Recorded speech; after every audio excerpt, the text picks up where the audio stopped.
बिस्मिल्लाहिर्रहमानिर्रहीम। अस्सलाम वालेकुम। 10th क्लास की मैथमेटिक्स का पहला चैप्टर क्वाड्रेटिक इक्वेशंस हमने ख़त्म किया। 4 एक्सरसाइजेज थी, उनके अंदर मुख्तलिफ टॉपिक्स थे जिनको हमने पहले रीड किया, उनके कॉन्सेप्ट्स, उनके एक्सप्लेनेशंस को देखा, उससे रिलेटेड एक्सरसाइज के अंदर जो क्वेश्चंस थे उनको सॉल्व करने का तरीका सीखा और फिर प्रैक्टिस के लिए हमने कंप्लीट एक्सरसाइजेज सॉल्व की। अब उसके बाद है नेक्स्ट, जिसको मारूजी या MCQs कहते हैं, मल्टीपल चॉइस क्वेश्चंस। तो एक्सरसाइज स्टार्ट करते हैं, रिव्यू एक्सरसाइज या आपकी बुक में नाम दिया हुआ है मिसलिनियस एक्सरसाइज का। अब मिसलिनियस एक्सरसाइज 1 के अंदर क्या होगा कि बहुत सारी किस्म के सवालात मिक्स होंगे, लेकिन अगर बादियो नज़र में देखा जाए तो बिल्कुल वही क्वेश्चंस, वही स्टेटमेंट्स, वही डेफिनेशंस जो चैप्टर नंबर 1 के अंदर हमने डिस्कस की, उन्हीं को घुमा फिरा के पूछा हुआ है। ठीक है, कुछ सॉल्व करने वाले होंगे, साथ साथ आपको नज़र आएंगे, मैं स्क्रीन पे सॉल्व करूँगा, और कुछ होंगे जो ज़बानी नौइयत के होंगे, डेफिनेशन टाइप, उनको हम वैसे ही टिक करते जाएंगे। और उसके बाद कुछ क्वेश्चंस हैं जो क्वेश्चन नंबर 2 अगर मिसलिनियस एक्सरसाइज का देखा जाए तो उसको आपने सॉल्व करना है, आंसर्स देने हैं। फिर उसके बाद कोई ब्लैंक स्पेसेस वाले होंगे। इस तरह से मिक्स है, पूरे चैप्टर का निचोड़ है, खुलासा यहाँ पे दिया हुआ है। आज के हमारे लेक्चर के अंदर जो चीज़ें शामिल होंगी उसमें सिर्फ मारूजी होगी चैप्टर नंबर 1 की, कि जिसके अंदर 9 MCQs हैं। हमने उनको डिटेल के साथ डिस्कस करना है और देखना है कि उसके अंदर चैप्टर नंबर 1 का कौन सा कॉन्सेप्ट यूज़ हो रहा है और किस तरीके से उसको हैंडल करना है। ठीक है, अभी ये स्क्रीन आपके सामने है। इसमें जो पहला पार्ट लिखा हुआ है, ये लिखा हुआ है कि standard form of the quadratic equation is. अब देखें, मैं आपको बोर्ड के ऊपर स्टैंडर्ड फॉर्म लिख के बताता हूँ और फिर ये भी बताता हूँ कि इसमें A कौन सा है, B कौन सा है और C कौन सा है। थोड़ी सी डेफिनेशन रिवाइज हो जाएगी और साथ में ये हमारे जो क्वेश्चंस है सॉल्व हो जाए। मैं लिख रहा हूँ यहाँ पे कि स्टैंडर्ड फॉर्म के बारे में जब हमने डिस्कस किया था, पढ़ा था, तो एक ऐसी इक्वेशन या मुसावात कि जिसमें मुतग़य्यर की ज़्यादा से ज़्यादा पावर 2 आ जाए, ऐसी मुसावात को दो दर्जी मुसावात या क्वाड्रेटिक इक्वेशन कहा जाता है। अगर उर्दू मीडियम की किताब में आप देखें तो वहाँ पे लिखा हुआ है कि दो दर्जी मुसावात की मियारी शक्ल कौन सी है। तो ये जो सामने स्क्रीन पे मैंने लिख दी है, ये दो दर्जी मुसावात की मियारी शक्ल है, और इसमें साथ एक कंडीशन ये है कि A must not be zero, यानी A ज़ीरो नहीं होना चाहिए। इसका क्या मतलब है? काफ़ी सारे क्वेश्चंस भी थे 1.3 एक्सरसाइज के अंदर, कि जिसके अंदर मैंने आपको बताया कि इस चीज़ का मकसद क्या है। इसका मकसद ये है कि अगर आप एक्स स्क्वायर के साथ यहाँ पे ज़ीरो ले आते हैं तो ज़ीरो जब एक्स स्क्वायर के साथ आएगी तो ये तो स्क्वायर वाली वैल्यू ख़ुद ब खुद ख़त्म हो जाएगी, गायब हो जाएगी। पीछे ये एक लीनियर इक्वेशन बच जाएगी, ये दो दर्जी तो नहीं रहेगी। दो दर्जी के लिए ज़रूरी है कि A की जगह पे कोई गैर सिफर हिंसा हो, सिफर के अलावा कोई भी रियल नंबर हो सकता है। तो ये जो सामने आपको नज़र आ रही है ये स्टैंडर्ड फॉर्म है, और अगर इस स्टैंडर्ड फॉर्म को हम ढूंढें अपने क्वेश्चन के अंदर तो आपको नज़र आ रहा है ऑप्शन नंबर A लीनियर है, बिल्कुल ये तो नहीं है। ऑप्शन नंबर B की बात करें, AX² + BX + C = 0, A is non zero. जी बिल्कुल, जो पार्ट नंबर B है ये अथेंटिक और 100% ट्रू है according to statement of question. So option number B, मैं इसका आंसर लिख देता हूँ, option number B is answer. Part number 2 की तरफ चलें तो पार्ट नंबर 2 में आप देखें, पार्ट नंबर 2 में लिखा हुआ है कि the number of terms in a standard quadratic equation AX² + BX + C = 0 is number of terms. अब नंबर ऑफ टर्म्स अगर आप बात करें तो टर्म्स कहते हैं एक निशान से दूसरे निशान के दरमियान रकम, जिसको कि आपने 8वीं क्लास के अंदर यकदर्जी, दो दर्जी, सह दर्जी, चार दर्जी के बारे में पढ़ा था। तो इसमें देखें एक टर्म ये वाली है, दूसरी ये वाली, तीसरी ये वाली, तो ओवरऑल 3 टर्म्स है। अगर ऑप्शंस की बात करें तो ए ऑप्शन लिखा हुआ है 1, बी ऑप्शन लिखा हुआ है 2, सी ऑप्शन लिखा हुआ है 3। तो फिर जो ऑप्शन नंबर सी है 3 वाला, ये बिल्कुल 100% ठीक है। तो हमारा आंसर होगा ऑप्शन नंबर सी। 2 MCQs हमने सॉल्व कर लिए, फाइंड आउट कर लिए। अब नेक्स्ट है पार्ट नंबर 3। पार्ट नंबर 3 की स्टेटमेंट लिखी हुई है, the number of methods to solve a quadratic equation is.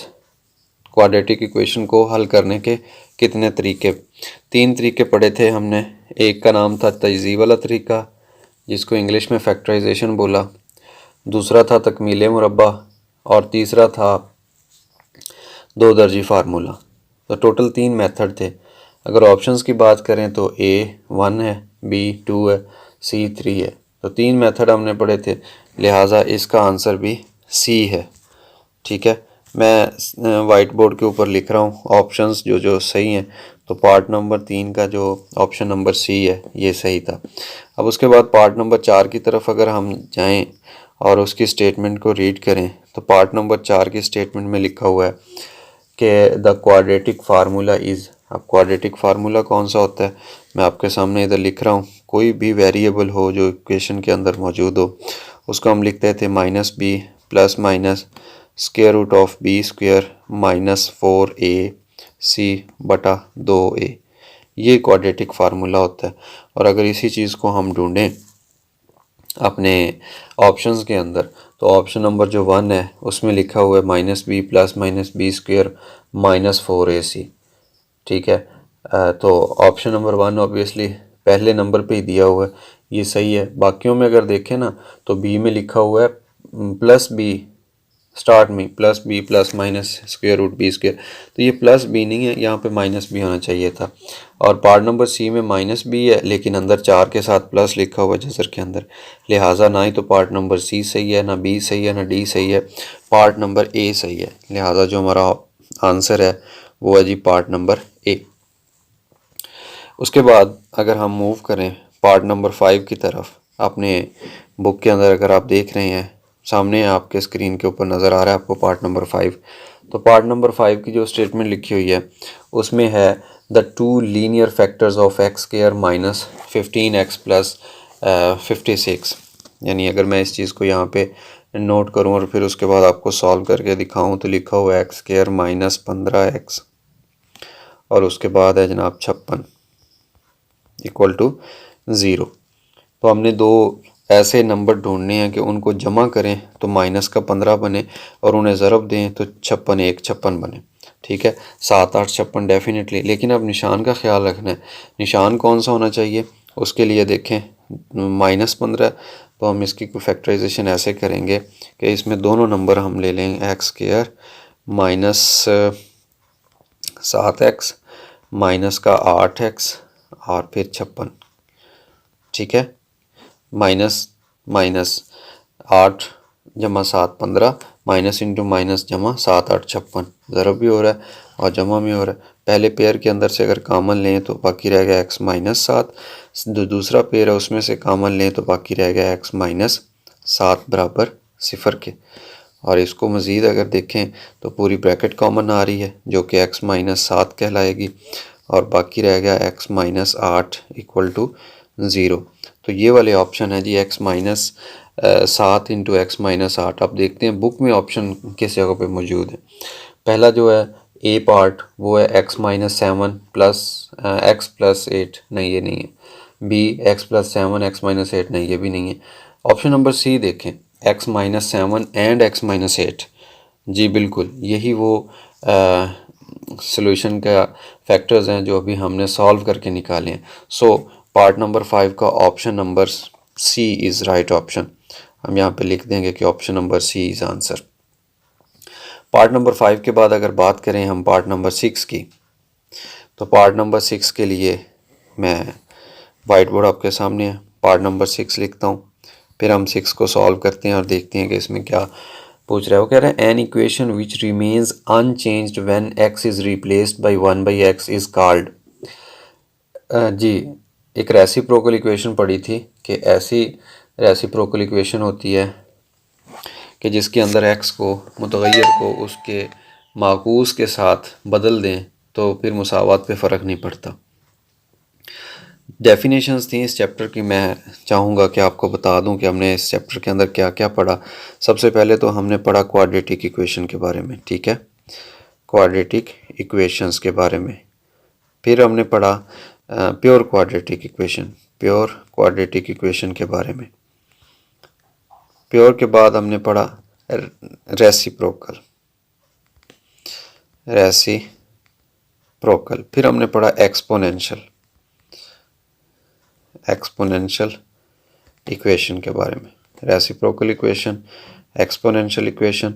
और लास्ट में एक इक्वेशन और पढ़ी थी कि जिसको रेडिकल या रेडिकल के साइन के अंदर आने वाली जो मुसावात होती है उसको रेडिकल इक्वेशन कहा, जिसको उर्दू में जज़री मुसावात के नाम से पढ़ा था। तो ये 5 डेफिनेशंस हैं बेसिकली। इसके बाद एक एक्सट्रेनियस रूट या हासिलुल फजूल की तारीफ़ पढ़ी थी। तो इसके मुताबिक जो इक्वेशन होती है रेसिप्रोकल, वो ऐसी इक्वेशन होती है जिसमें हम मुतगय्यर को उसके माकूस से चेंज कर दें तो फ़र्क नहीं पड़ता। तो पार्ट जो क्वेश्चन नंबर 6 है उसमें पार्ट नंबर बी आंसर है, पार्ट नंबर जो इसका बी ऑप्शन है, this is right answer. Part number 7 की तरफ बढ़ते हैं और देखते हैं कि पार्ट नंबर 7 में हमसे क्या डिमांड कर रहे हैं। पार्ट नंबर 7 की अगर स्टेटमेंट देखें तो स्टेटमेंट में लिखा हुआ है an equation of the type 3x + 3⁻² - x। तो देखें, जैसा मैं ऊपर आपको बता रहा था कि हमने डिफरेंट टाइप्स पढ़ी थी। एक ऐसी इक्वेशन की टाइप पढ़ी थी कि जिसमें मुतगय्यर ऊपर ताकत के अंदर अपेयर होता है, ठीक है। ताकत को इंग्लिश में बोलते हैं एक्सपोनेंट्स, रियाजी की इंग्लिश जो होती है उसमें। ये एक्सपोनेंशियल इक्वेशन है, ठीक है, क्यों कि मुतगय्यर बज़ाते ख़ुद ताकत के अंदर आ रहा है। तो इसमें जो ऑप्शन नंबर ए है वही लिखा हुआ है एक्सपोनेंशियल इक्वेशन, लिहाजा option number A is right option for part number 7। उसके बाद पार्ट नंबर 8 की बात करें तो पार्ट नंबर जो क्वेश्चन नंबर 8 है, क्वेश्चन नंबर 8 की स्टेटमेंट अगर देखें तो उसमें भी हमसे ये पूछा हुआ है the solution set of the equation 4x² - 16। ये प्योर क्वाड्रेटिक इक्वेशन है, 4x² - 16। ये पेपर में भी अक्सर आया होता है ये वाला क्वेश्चन। इस क्वेश्चन को अगर आप सॉल्व करें तो इसमें लिखा होगा, देखें इसको सॉल्व करते हैं हम फैक्टराइजेशन के ज़रिए। 4x² - 4 और ये वाला जो 4 है दूसरी साइड पे जाके हम इसको ख़त्म कर देंगे 0 से, या हम कहेंगे कि 4 दोनों साइड पे डिवाइड किया, ये ख़त्म हो जाएगा, बाकी रह जाएगा x² और ये इक्वल आ जाएगा x² - 4 = 0 और फिर x² = 4, दोनों साइड पे स्क्वायर रूट लेंगे तो ये आ जाएगा x = +-2। तो ये दो जवाब आ गए x के। है कोई ऐसा सोल्यूशन सेट के जिसके अंदर +2 भी हो और -2 भी हो? ए ऑप्शन है +4 -4, नहीं ए तो नहीं है, बी भी नहीं है, C option is right option के जिसमें +2 भी है और -2 भी सोल्यूशन सेट में आ रहा है। लिहाजा जो पार्ट नंबर 8 है, पार्ट नंबर 8 का option number C is right option. उसके बाद लास्ट रह गया हमारी मारूज़ी और उसमें लिखा हुआ है पार्ट नंबर 9। अब इसमें भी डेफिनेशन पूछी हुई है। डेफिनेशन किस चीज़ की? लिखा हुआ है कि an equation of the form 2x⁴ - 3x³ + 7x² - 3x + 2 is called. तो ये जो इक्वेशंस पार्ट नंबर 6 के अंदर मैंने अगेन आपको बताई थी, ये वाली quadratic, pure quadratic, reciprocal, exponential, radical, तो उसमें रेसिप्रोकल इक्वेशन की 2 टाइप्स थी।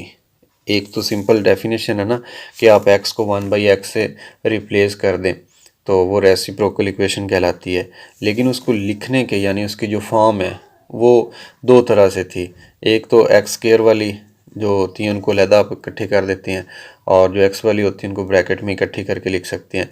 एक दूसरी उसकी शक्ल थी कि आप इसको यूँ लिख सकते हैं रेसिप्रोकल इक्वेशन को कि आप लिखें a x⁴ + b x⁴ फिर प्लस सी एक्स प्लस बी एक्स, उसके बाद प्लस ए और इक्वल टू ज़ीरो। ये दूसरी रिप्रेजेंटेशन थी। उस वक़्त सॉल्व करते हुए डिटेल के साथ मैंने आपको बताया और साथ ये भी बताया था कि इसमें पावर 4 होती है, फिर 3 होती है, फिर 2 होती है, फिर पावर 1 होती है, ग्रेजुअली पावर आहिस्ता आहिस्ता कम होती है। तो ऐसी इक्वेशन को भी रेसिप्रोकल इक्वेशन कहा जाता था। सो option number A is right option for part number 9। अब तक हमने आज के लेक्चर के अंदर जो 9 मारूज़ी के सवालात थे चैप्टर नंबर 1 के मिसलेनियस एक्सरसाइज 1, वो हमने सॉल्व किए और उनके ऑप्शंस देखे, कौन से राइट ऑप्शन हैं कौन से नहीं। ये आपके पास स्क्रीन पे मौजूद हैं, आप इसको कंसल्ट कीजिए, बुक आपके पास है उसको कंसल्ट कीजिए और इनको बार बार आप प्रैक्टिस कीजिए सॉल्व करने की। और इसी तरीके से जैसे मैंने आपको करवाया, कोई भी एमसीक्यूज़ आ जाता है, क्योंकि हमने सारी बुक को इसी तरीके से सॉल्व करना है, तो आप भी सोच के समझ के रट्टे से पाक और दूर हो के आपने ख़ुद से सॉल्व करके फिर ऑप्शन को टिक करना है। बिकॉज़ अगर एक दफ़ा आपने लगा दिया ऑप्शन तो दोबारा बेशक आप उसे रेज़ करें, बेशक रिमूव करें, जो मर्ज़ी करें आप, लेकिन वो तो गलत हो गया। सो बी केयरफुल। अल्लाह हाफिज़।